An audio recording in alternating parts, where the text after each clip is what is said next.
Coucou, salut mes saillots, comment vous allez? J'espère que vous allez bien. Pour moi je vais bien, alhamdoulilah. Je suis encore là, votre coach skincare, pour vous orienter toujours dans le choix de vos ingrédients en utilisant toujours les produits de qualité, les produits qui se respectent en respectant les étapes d'une bonne routine de visage et du corps. Si vous êtes nouveau sur ma chaîne, bienvenue. N'hésitez pas à vous abonner, liker, activer la cloche de notification pour ne rien rater de ce qu'on partage avec vous ici. Car ici, nous sommes là pour aider les peaux abîmées, les peaux qui n'ont pas d'espoir à se retrouver, à finir définitivement leurs problèmes. Je vous dis, mes chéris, utilisez toujours les produits qu'il vous faut.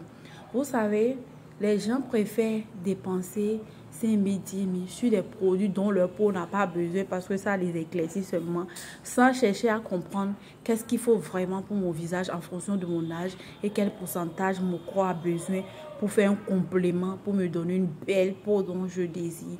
Aujourd'hui, je viens répondre à cette question. Pourquoi lorsque j'utilise les BHA, AHA, le rétine E, le rétinol, la vitamine C, la niacinamide sur ma peau, j'ai des purges qui se passent au fond de la peau, j'ai des gros boutons qui sortent sur les parties du visage? Je vous explique. Lorsque vous utilisez les acides exfoliants, par exemple, comme le AHA, le BHA, ce sont des produits redoutablement efficaces anti-âge qui traitent à peu près tous les problèmes de la peau.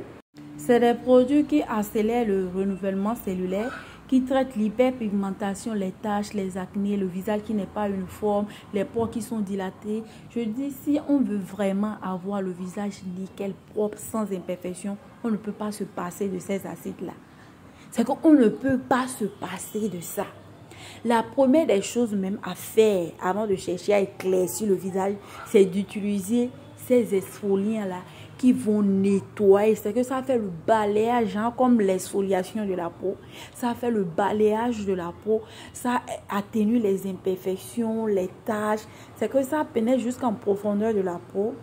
Si vous avez une peau qui est prédisposée aux acnés, si vous avez une peau grasse ou bien une peau mince, c'est en ce moment que ça vous fait genre un regroupement de l'excès de sébum sur les parties de la peau.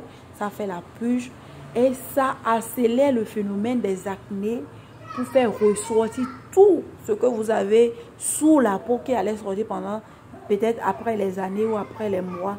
Ça accélère ce phénomène-là et traite ça définitivement. Si vous avez les taches, ça pénètre, ça traite les taches. Vous avez l'hyperpigmentation. Vous avez le visage de couleur. Vous avez les coups de soleil. Genre, le visage n'est pas lisse, c'est pas uniforme. C'est des produits, quand vous les utilisez, ça déterre tout ce qui est au fond de la peau, qui est caché comme imperfection. Ça vous fait ressortir ça en surface et ça traite ça.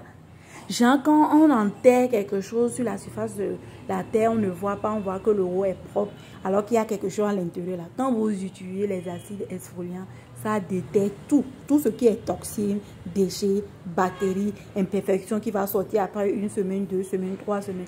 Ça fait ressortir tout. C'est ça la purge sur la surface de la peau. Et ça vous traite ça. Et on se retrouve à la fin avec un visage vraiment propre, nickel, uniforme, sans les graines de beauté, tous ces désordres-là sur la peau. C'est que la peau devient lisse. Mais c'est un grand sacrifice. Et c'est des produits qui travaillent en douceur.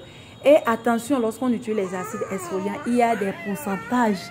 Et la qualité aussi, si vous allez utiliser les acides exfoliants qui ne sont pas adaptés, ça fait l'effet inverse de tout ce que je vous dis là. Effet inverse. Donc, respectez les pourcentages en fonction de la sensibilité de votre type de peau, quel acide utiliser, tout ça. Respectez ça. Pour ça, il faut se former. Et si vous ne voulez pas apprendre le domaine, il faut au moins suivre les coachings pour mieux maîtriser votre peau. Qu'est-ce que je dois mettre sur ma peau? Quel pourcentage? À quel moment? Tout ça, c'est important. Si je veux tel teint, comment agencer les produits? Tout ça, il faut chercher à savoir. C'est important. À moins que vous n'êtes pas amoureux du ginseng, vous n'êtes pas amoureux d'utiliser les produits pour donner de l'éclat à votre peau. Voilà. Donc, mes chéris, celles qui posaient la question de savoir, tous ces produits, niacinamide, rétinol, rétine E, acide glucolique, acide salicylique, madélique, lactique, tous ces estroliens-là, quand vous les utilisez, ça fait la purge de tout ce qui est microbes, bactéries, toxines, déchets, tout ce qui vous empêche d'avoir un joli visage. Après avoir fini d'utiliser ça, fini à faire de se plaindre pour dire j'ai telle imperfection qui est sortie aujourd'hui. Donc voilà, c'est la base des bases avant même d'intégrer les actifs éclaircissants. Si vous voulez avoir un visage sans problème, arrêtez de se plaindre tout le temps. J'ai tel truc à traiter, j'ai tel truc à traiter. Faites l'exfoliation, balayage complet de tout ce qui vous empêche d'avoir le visage nickel. C'est tout pour cette vidéo. N'oubliez pas de vous abonner, liker, activer la cloche de notification pour ne rien rater.